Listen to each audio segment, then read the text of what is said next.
నాన్నకు ప్రేమని ఎలా చూపించాలో తెలియదు. అమ్మకు ప్రేమని ఎలా దాచుకోవాలో తెలియదు. కానీ ప్రేమించడం మాత్రమే తెలుసు. కానీ వాళ్ళు ఏమి చేసినా అది మన మంచి కోరే చేస్తారు. చదువు విలువ నా దగ్గర ఉన్నంత వరకు అర్థం కాలేదు. ఒకసారి చేజారిన తర్వాత అర్థమైంది.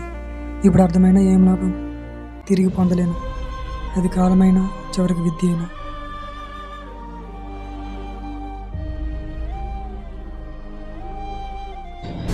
ప్రపంచంలోని అత్యాశ అంతమయ్యే వరకు ఎవరో ఒకరు ఎక్కడో ఒక దగ్గర మోసగాడి మోసానికి బలవుతూనే ఉంటారు.